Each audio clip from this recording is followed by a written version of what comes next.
Power student they रहे हैं ना, उनका जोश, उनका हौसला, उनका जुनून हमारे अंदर भर गया। रौनक खत्री जी, रौनक खत्री, रौनक खत्री, रौनक खत्री, रौनक खत्री, रौनक खत्री, रौनक खत्री।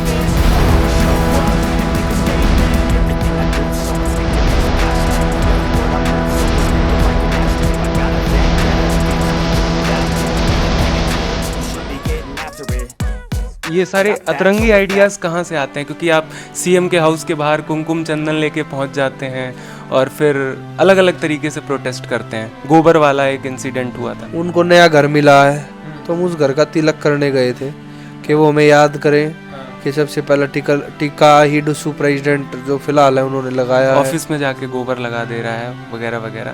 तो ये कुछ पॉलिटिकल संरक्षण के बिना ये चीज़ें नहीं हो सकती ना। नहीं, आप गलत कह रहे हैं इस बात को। हमें छात्रों का संरक्षण मिला हुआ है, छात्र प्रोटेक्ट करते हैं हमें, छात्राएं प्रोटेक्ट करती है हमें। हमें पॉलिटिकल संरक्षण की जरूरत जब पड़ेगी जब हम छात्रों के हित में काम नहीं कर रहे होंगे। अच्छा, राहुल गांधी जी आपके ऑफिस पर आए हुए थे तो उनसे लेकर क्या बातचीत हुई थी? क्योंकि कई छात्रों ने उनका विरोध भी किया था जब राहुल गांधी जी यहाँ पर आए थे। छात्रों ने विरोध नहीं करा था, एबीवीपी के मेंबर्स ने विरोध करा था। पालतू हैं ये लोग, पार्टियां पाल रही है इनको कि आप हमारे खिलाफ बोलो, आप हमारे खिलाफ नारे लगाओ, जो हम जैसे हम कह रहे हैं वैसे आप करो। अरे इनको क्या मतलब राहुल गांधी जी आई को या डुसू ऑफिस के अंदर हम अपनी समस्या रख रहे हैं। इनके अंदर अगर दम हो तो नरेंद्र मोदी जी को बुलाओ ना डुसू ऑफिस। खुली चेतावनी देते हम तो विरोध नहीं करेंगे, हम समर्थन देंगे मोदी जी का। मैं इनवाइट करूंगा मोदी जी को, हमारे प्रधानमंत्री हैं। दिल्ली की सीएम अभी नवयुक्त हुई हैं रेखा गुप्ता जी, उनको रेटिंग में अभी तक जो उन्होंने काम किया कितना रेट करें? 0। जैसे आपका फेवरेट लीडर कौन? अच्छा, आप हमारे देश के प्रधानमंत्री नरेंद्र मोदी जी जो उनका कार्यकाल रहा उसमें आपका क्या सोचना है? स्टूडेंट्स के अकॉर्डिंग क्या उन्होंने किया? क्या कर रहे हैं वो?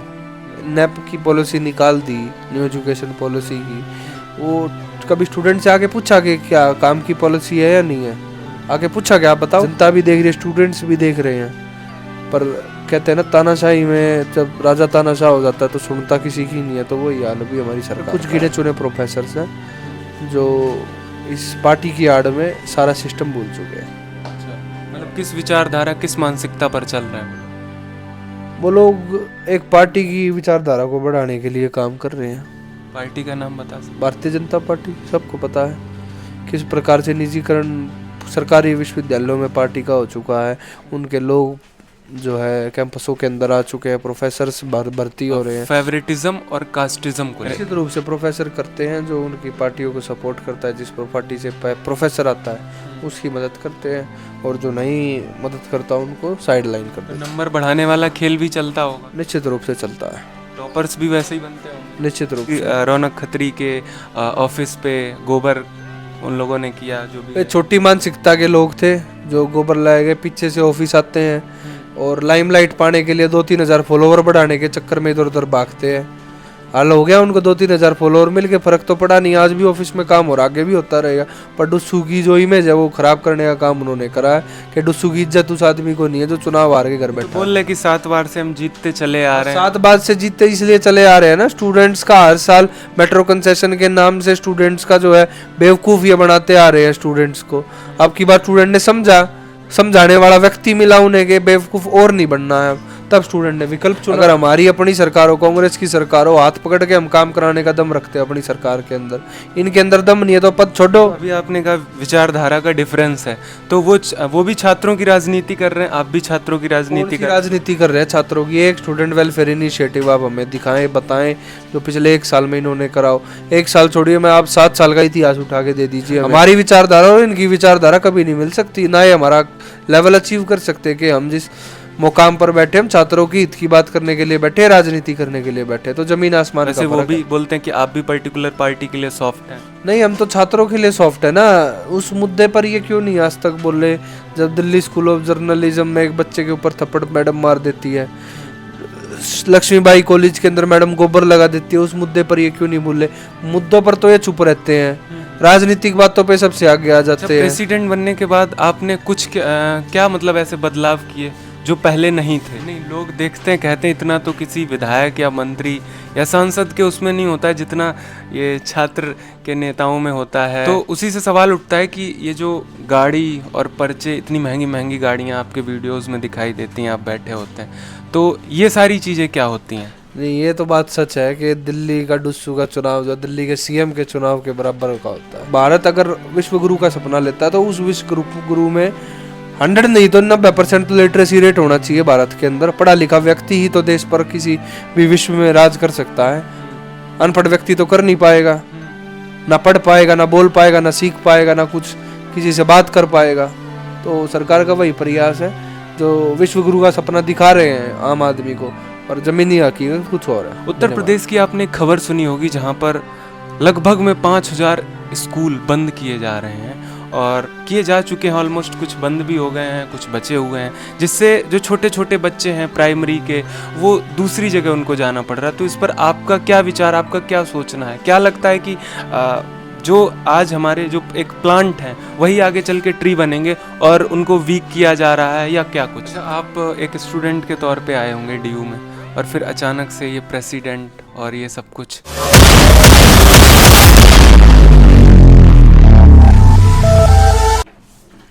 नमस्कार, आदाब, सत श्री अकाल। मेरा नाम डैनी सिंह है और आज मैं मौजूद हूँ दिल्ली विश्वविद्यालय में।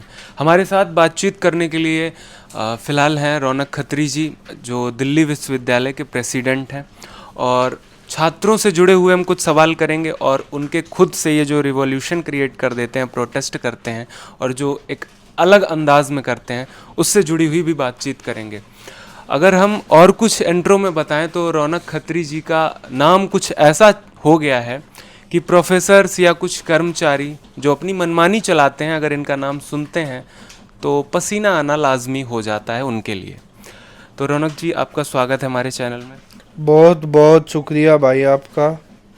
मेरा पहला सवाल ये रहेगा आपसे कि ये जो आप गेट तोड़ने वाला, दरवाज़ा ताला तोड़ने वाला और ये सारे अतरंगी आइडियाज़ कहाँ से आते हैं? क्योंकि आप सीएम के हाउस के बाहर कुमकुम चंदन लेके पहुँच जाते हैं और फिर अलग अलग तरीके से प्रोटेस्ट करते हैं। गोबर वाला एक इंसिडेंट हुआ था।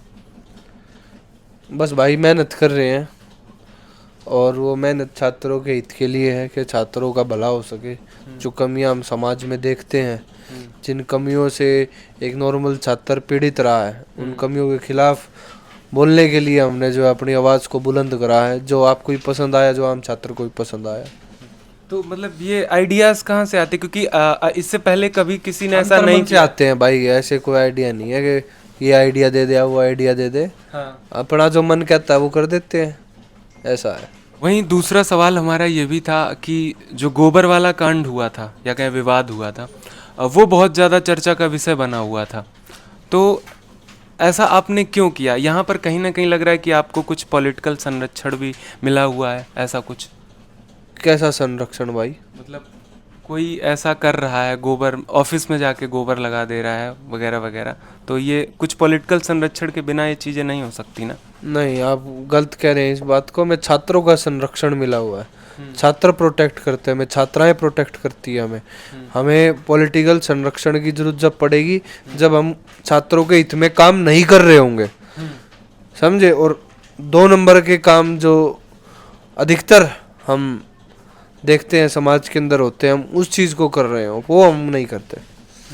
तो संरक्षण की जरूरत गलत को सही साबित करने के लिए होती है। हम सही कर रहे हैं तो हमें संरक्षण की जरूरत नहीं है। वहीं पर मेरा तीसरा सवाल ये है कि अभी जैसे आपने बताया कि छात्र छात्राएं आपका संरक्षण करते हैं, उन्हीं के लिए लड़ाई लड़ते हैं, तो उसी से सवाल उठता है कि ये जो गाड़ी और पर्चे, इतनी महंगी महंगी गाड़ियां आपके वीडियोस में दिखाई देती हैं, आप बैठे होते हैं, तो ये सारी चीज़ें क्या होती हैं? देखिए, ये गाड़ियाँ, पर्चे, ये सब हमारे दोस्तों का, रिश्तेदारों का जो है सपोर्ट रहता है एक चुनाव के अंदर। कोई कैंडिडेट की गाड़ियाँ नहीं होती। अब कोई सपोर्ट में आ रहा है तो उसको मना तो नहीं किया जा सकता, उसको तो कहेंगे आइए। अब वो अब 1 गाड़ी में आए, 4 में आए, 10 में आए, तो ये सपोर्टर्स का प्यार होता है, भाईचारे का, बहनों का प्यार होता है, जो ये गाड़ियाँ सब आती हैं। नहीं, लोग देखते हैं, कहते हैं इतना तो किसी विधायक या मंत्री या सांसद के उसमें नहीं होता है जितना ये छात्र के नेताओं में होता है। नहीं, ये तो बात सच है कि दिल्ली का डुस्सू का चुनाव जो दिल्ली के सीएम के चुनाव के बराबर का होता है, दिल्ली सीएम के चुनाव निश्चित रूप से। ऐसा क्यों? ऐसा क्या प्रेसिडेंट बनने के बाद कोई सीएम आप बनता है? भौगोलिक क्षेत्र देखिए ना, हाँ। पूरा दिल्ली कवर करता है एक डुस्सू का कैंडिडेट। सिमिलरली अगर दिल्ली के सीएम की बात आएंगी तो जब 36 एमएलओ का साथ होता है, जब जाके कैंडिडेट चुनाव जीतता है। तो कहने के लिए जब हम पूरे दिल्ली कवर कर रहे हैं और दिल्ली में हम 100% लिटरेसी रेट है इस चुनाव की, पढ़े लिखे वोटर्स के साथ मिलकर काम करना अपने आप में एक टास्क होता है। अच्छा, सीएम की आपने बात की, तो जो दिल्ली की सीएम अभी मौजूदा रेखा गुप्ता जी हैं, तो आप उनके घर के बाहर चंदन कुमकुम थाली लेके पहुंचे थे, तो वो क्या वजह थी जो आपको वहां पे खड़ा होना पड़ा? देखिए, सीएम रेखा गुप्ता जी डुस्सू की प्रेसिडेंट रही हैं, उनको नया घर मिला है, तो हम उस घर का तिलक करने गए थे कि वो हमें याद करें कि सबसे पहला टीका ही डुस्सू प्रेसिडेंट जो फिलहाल है उन्होंने लगाया है। और हम अपनी मांगों को लेकर गए थे, मेट्रो कंसेशन पास की मांग थी, उस मुद्दे को लेकर उनको लेटर सौंप के आए हैं, फिर देखते हैं क्या रहता है। स्टूडेंट से जुड़े हुए कुछ मुद्दे? स्टूडेंट से जुड़े हुए मुद्दे हैं जो सीएम साहिबा के सामने हमने रखे हैं। हॉस्टल्स की फैसिलिटी है, पीजी रेंट कंट्रोल एक्ट की फैसिलिटी है, डीटीसी बस सर्विस में कंसेशन पास हो उसकी मांग है, मेट्रो के लिए कंसेशन पास हो। तो ये सारे सीएम लेवल के पद की चीज़ें हैं जो मैडम को देखनी चाहिए और करनी चाहिए। अच्छा, प्रेसिडेंट बनने के बाद आपने कुछ क्या मतलब ऐसे बदलाव किए जो पहले नहीं थे? देखिए, बदलाव तो काफ़ी सारे हैं। जैसे एग्जांपल के तौर में मैं बताऊंगा, हमने डीयू के अंदर बस सुविधा शुरुआत करी जो आज तक कभी नहीं स्टार्ट हुई थी। आज से 20 साल पहले शुरुआत की गई थी, फिर वो बंद हो गई थी। वो दोबारा अब आपको रोडों पे दिखेगी डीटीसी की बस की परमानेंट बस सुविधा, जिसको हम कह सकते हैं निःशुल्क, वो शुरू की गई। वाईफाई की सुविधा शुरू गई। जो हमारा पोलो ग्राउंड है, वहाँ वाटर कूलर नहीं था, उसकी सुविधा ठीक कराई। हर कॉलेज के इंफ्रास्ट्रक्चर के लिए प्रिंसिपल को, वीसी साहब को हमने लेटर दिए हैं। उसके बाद लॉ फैकल्टी के अंदर एसी जो बंद पड़ा था, टेंडर पूरा हो चुका था, उसको दोबारा से रिन्यू कराया है। तो इसी प्रकार से जहाँ जहाँ छात्रों को ज़रूरत पड़ी है, चाहे वो साउथ कैंपस के अंदर हो, चाहे नॉर्थ के अंदर हो, चाहे किसी भी कैंपस के अंदर हो, हमने लगातार कॉलेज विजिट्स किए और वहाँ टाइम टू टाइम प्रिंसिपल को उस चीज़ के बारे में अवगत कराया है। अच्छा, राहुल गांधी जी आपके ऑफिस पर आए हुए थे, तो उनसे लेकर क्या बातचीत हुई थी? क्योंकि कई छात्रों ने उनका विरोध भी किया था जब राहुल गांधी जी यहाँ पर आए थे। छात्रों ने विरोध नहीं करा था, एबीवीपी के मेंबर्स ने विरोध करा था। छात्र तो उनके साथ थे, जो उनके साथ बैठे थे, जो उनसे अपनी समस्या डिस्कस कर रहे थे। ये तो राजनेता पालतू हैं, ये लोग पार्टियां पाल रही है इनको कि आप हमारे खिलाफ बोलो, आप हमारे खिलाफ नारे लगाओ, जो हम जैसे हम कह रहे हैं वैसे आप करो। तो वो कोई स्टूडेंट, नॉर्मल स्टूडेंट नहीं है, वे पालतू लोग हैं किसी पार्टी के, जो आकर वहाँ पर जो है विरोध कर रहे थे राहुल गांधी जी का। तो ऐसा आरोप तो आप लोगों पर भी लगाते हैं? क्या आरोप लगाते हैं वे? यही कि जो आप बोल रहे हैं वही वो बोलते हैं। क्या बोलते हैं वे? अगेंस्ट में आप जैसे बोल रहे हैं कि आप एक पर्टिकुलर पार्टी के हैं और सॉफ्ट हैं, वैसे वो भी बोलते हैं कि आप भी पर्टिकुलर पार्टी के लिए सॉफ्ट हैं। नहीं, हम तो छात्रों के लिए सॉफ्ट है ना। उस मुद्दे पर ये क्यों नहीं आज तक बोले? जब दिल्ली स्कूल ऑफ जर्नलिज्म में एक बच्चे के ऊपर थप्पड़ मैडम मार देती है, लक्ष्मीबाई कॉलेज के अंदर मैडम गोबर लगा देती है, उस मुद्दे पर ये क्यों नहीं बोले? मुद्दों पर तो ये चुप रहते हैं, राजनीतिक बातों पे सबसे आगे आ जाते हैं। अरे इनको क्या मतलब राहुल गांधी जी आई को या डुस्सू ऑफिस के अंदर हम अपनी समस्या रख रहे हैं, इनके अंदर अगर दम हो तो नरेंद्र मोदी जी को बुलाओ ना डुस्सू ऑफिस। खुली चेतावनी देते हम तो विरोध नहीं करेंगे, हम समर्थन देंगे मोदी जी का। मैं इनवाइट करूंगा मोदी जी को, हमारे प्रधानमंत्री हैं। Similarly Rahul Gandhi ji leader of opposition है। हमारी विचारधारा और इनकी विचारधारा कभी नहीं मिल सकती, ना ही हमारा लेवल अचीव कर सकते कि हम जिस मुकाम पर बैठे, हम छात्रों की हित की बात करने के लिए बैठे, राजनीति करने के लिए बैठे। तो जमीन आसमान का फर्क है। नहीं तो अभी आपने कहा विचारधारा का डिफरेंस है, तो वो भी छात्रों की राजनीति कर रहे हैं, आप भी छात्रों की राजनीति कर। राजनीति कर रहे हैं छात्रों की। एक स्टूडेंट वेलफेयर इनिशिएटिव आप हमें दिखाएं, बताएं, जो पिछले 1 साल में इन्होंने कराओ। 1 साल छोड़िए, मैं आप 7 साल का इतिहास उठा के दे दीजिए हमें कि ये इन्होंने स्टूडेंट्स के लिए काम करा है, ये इन्होंने प्रोटेस्ट करी है और प्रोटेस्ट का ये हल रहा है। और प्रोटेस्ट किसके खिलाफ कर रहे हैं? अपनी सरकार के खिलाफ। जो इनकी अपनी सरकारों के खिलाफ ये प्रोटेस्ट कर रहे हैं। अगर हमारी अपनी सरकार हो, कांग्रेस की सरकार हो, हाथ पकड़ के हम काम कराने का दम रखते हैं अपनी सरकार के अंदर। इनके अंदर दम नहीं है तो पद छोड़ो, सीधी सी बात है। नहीं तो बोल रहे कि 7 बार से हम जीतते चले आ रहे हैं। 7 बार से जीतते इसलिए चले आ रहे हैं ना, स्टूडेंट्स का हर साल मेट्रो कंसेशन के नाम से स्टूडेंट्स का जो है बेवकूफ ये बनाते आ रहे हैं स्टूडेंट्स को। अब की बार स्टूडेंट ने समझा, समझाने वाला व्यक्ति मिला उन्हें कि बेवकूफ और नहीं बनना है, तब स्टूडेंट ने विकल्प चुना। अच्छा, जो गोबर वाला विवाद हुआ था उसके जस्ट बाद फिर एक वीडियो निकल कर आई थी जो चर्चा का विषय बन गई थी कि रौनक खत्री के ऑफिस पे गोबर उन लोगों ने किया। जो भी ये छोटी मानसिकता के लोग थे जो गोबर लाए गए, पीछे से ऑफिस आते हैं और लाइमलाइट पाने के लिए 2-3 हज़ार फॉलोवर बढ़ाने के चक्कर में इधर उधर भागते हैं। हाल हो गया उनको, 2-3 हज़ार फॉलोवर मिल के फर्क तो पड़ा नहीं। आज भी ऑफिस में काम और आगे भी होता रहेगा, पर डुस्सू की जो इमेज है वो खराब करने का काम उन्होंने करा है कि डुस्सू की इज्जत उस आदमी को नहीं है जो चुनाव हार के घर बैठा है।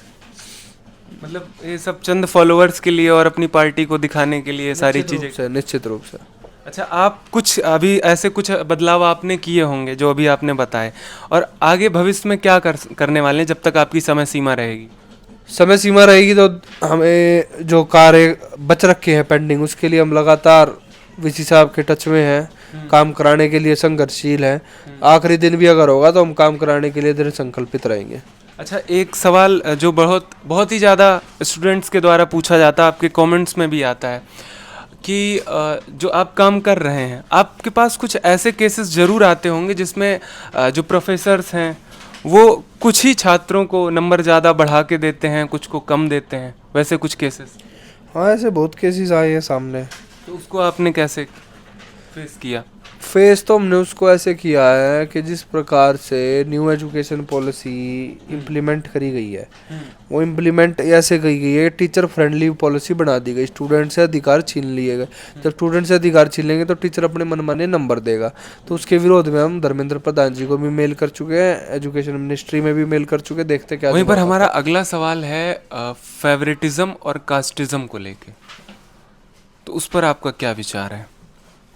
देखिए, फेवरेटिज्म और कास्टिज्म अपनी जगह है। जो छात्रों के लिए काम करेगा वो दिल्ली विश्वविद्यालय में चुन करके आएगा और जीत कर बैठेगा। तो ये कहना सरासर गलत है कि दिल्ली विश्वविद्यालय में कास्टिज्म है या फेवरेटिज्म है, ये नहीं मानूंगा। मैं आपके उससे संक्षेप से नहीं बोल रहा हूँ, जो प्रोफेसर्स करते हैं, जो भी मेरे निश्चित रूप से प्रोफेसर करते हैं, जो उनकी पार्टियों को सपोर्ट करता है, जिस पार्टी से प्रोफेसर आता है उसकी मदद करते हैं, और जो नहीं मदद करता उनको साइड लाइन कर देते हैं। नंबर बढ़ाने वाला खेल भी चलता होगा? निश्चित रूप से चलता है। टॉपर्स भी वैसे ही बनते होंगे? निश्चित रूप से। तो क्या हम कह सकते हैं कि प्रोफेसर्स और जो सिस्टम है वो करप्ट है पूरा डीयू का? डीयू का सिस्टम नहीं करप्ट कह सकते, इतनी बड़ी यूनिवर्सिटी है, पर कुछ गिने चुने प्रोफेसर्स हैं जो इस पार्टी की आड़ में सारा सिस्टम भूल चुके हैं। अच्छा, मतलब किस विचारधारा, किस मानसिकता पर चल रहे हैं वो लोग? वो लोग एक पार्टी की विचारधारा को बढ़ाने के लिए काम कर रहे हैं। पार्टी का नाम बता सकते? भारतीय जनता पार्टी, सबको पता है किस प्रकार से निजीकरण सरकारी विश्वविद्यालयों में पार्टी का हो चुका है। उनके लोग जो है कैंपसों के अंदर आ चुके हैं, प्रोफेसर्स भर्ती हो रहे हैं।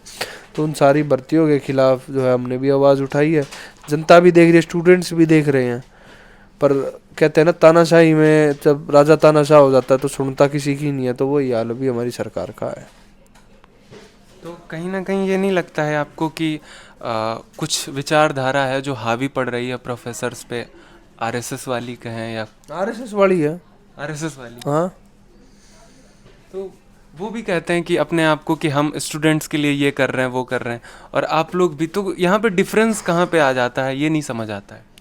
देखिए, डिफरेंस तो क्या कर रहे हैं वो, नेप की पॉलिसी निकाल दी, न्यू एजुकेशन पॉलिसी की, वो कभी स्टूडेंट से आके पूछा कि क्या काम की पॉलिसी है या नहीं है? आके पूछा क्या, आप बताओ। तो फिर यही डिफरेंस है। जब तक पॉलिसी का एनालिसिस ग्राउंड पे होगा ही नहीं तो कुछ भी पॉलिसी बना दो पार्लियामेंट में बैठे बैठे, आप इम्प्लीमेंट कर दो उसको, उसके लूप होल्स, उसके ड्रॉबैक, उसकी कमियां कैसे बताओगे आप, कैसे पूरी करोगे जब तक पूछोगे ही नहीं। और कुछ लोग तो उसका समर्थन भी कर रहे हैं, कौन समर्थन उन्हीं के गिने चुने हाँ, लोग, तो फिर उनकी क्या बात करनी है, वो तो उनकी पार्टी के वो करेंगे। प्रोफेसर्स भी। हाँ जी। अच्छा, मेरा एक सवाल और है। रिपोर्ट्स निकल के आती रहती हैं कि जैसे आरक्षण की बात होती है, रिजर्वेशन की बात होती है, तो उसमें जो प्रोफेसर्स की पोस्ट है उसमें मोस्ट ऑफ द टाइम क्या देखने को मिलता है कि पर्टिकुलर कैटेगरी के लोगों का ही कब्जा होता है, बाकी कैटेगरी के सीट्स खाली होती हैं, नॉट सुटेबल होते हैं। ऐसा कुछ आपने भी महसूस किया होगा? और किया है, हमारे पास कंप्लेंट्स आई हैं, वो बात हम पार्लियामेंट में भी आने वाले समय में हमारे जो एमपीज हैं वो उठाएंगे जी। मतलब किस बेसिस पे? SC/ST का जो कैंडिडेट होता है उसको नॉट फाउंड सुटेबल दिखा के उसको आउट कर देते हैं, कोई बेसिस ही नहीं है। यही तो बात है कि कोई बेसिस ही नहीं है। तो आप जब स्टूडेंट बन के आए होंगे तो आपने वो चीज़ें देखी थी? हम तो जनरल कैटेगरी से आते हैं, पर जो SC/ST OBC के हमारे भाई हैं वे बताते हैं हमें आके। अच्छा। अच्छा, आप एक स्टूडेंट के तौर पे आए होंगे DU में, और फिर अचानक से ये प्रेसिडेंट और ये सब कुछ कहाँ से? अचानक से को गिफ्ट थोड़ी मिला है भाई, मेहनत करी है, मेहनत करके आगे बढ़े हैं। शुरू से लेकर आखिर तक मेहनत करी है। मेहनत में हमारे आप इंस्टा ID या कुछ भी हमारा गूगल पे आप डालोगे, Raunak Khatri versus university of Delhi high court में केस करा था, तो मेहनत है, मेहनत करके जो है प्रेसिडेंट बने, एकदम से कुछ नहीं हुआ है। तो ऐसे सिस्टम से आप डायरेक्ट लड़ाई कर रहे हैं, ये बड़ा यूनिक चीज़ है कि आप सिस्टम से डायरेक्ट लड़ाई कर रहे हैं, तो वो पावर कहाँ से आ रही, मैं वही पूछना चाह रहा हूँ आपसे।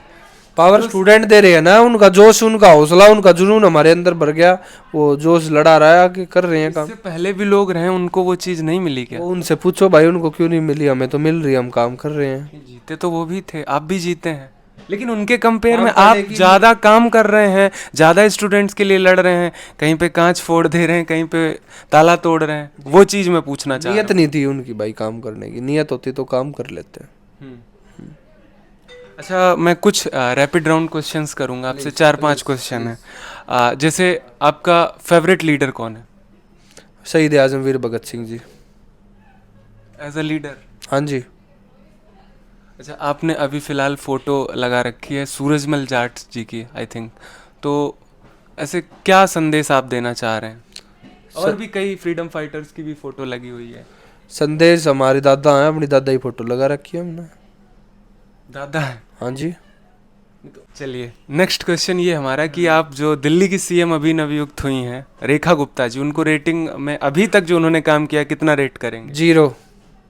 0? ऐसा क्यों? काम करा ही नहीं है स्टूडेंट्स के लिए, इसलिए। और जो आप मांग लेके गए थे कुमकुम चंदन, स्वीकार किया था कि नहीं? स्वीकार तो कर लिया था, पर उसका रिस्पॉन्स कुछ नहीं करा ना। कोई रिस्पॉन्स नहीं? लेटर दे दिया था एक कि हम करेंगे, देखते हैं, पर उससे अलग कुछ नहीं। अच्छा, आप हमारे देश के प्रधानमंत्री नरेंद्र मोदी जी, जो उनका कार्यकाल रहा, उसमें आपका क्या सोचना है स्टूडेंट्स के अकॉर्डिंग, क्या उन्होंने किया है? राष्ट्रहित की बात करी है। राष्ट्रहित, जब जमीन पे एक स्टूडेंट को राम राज्य चाहिए, वो राम राज्य, राम का मंदिर तो खोला है, उसके लिए हम धन्यवाद करेंगे उनका, पर राम राज्य की जो कल्पना और जो कामना है उसको पूरा करने का काम नहीं किया अभी तक। अच्छा, कुछ क्वेश्चंस मैं हट के पूछूंगा। एक क्वेश्चन, जैसे अभी बहुत बड़ा मुद्दा चल रहा है और आप एक दिल्ली विश्वविद्यालय जैसी यूनिवर्सिटी के प्रेसिडेंट है, तो आपसे ये सवाल तो जायज़ बनता है।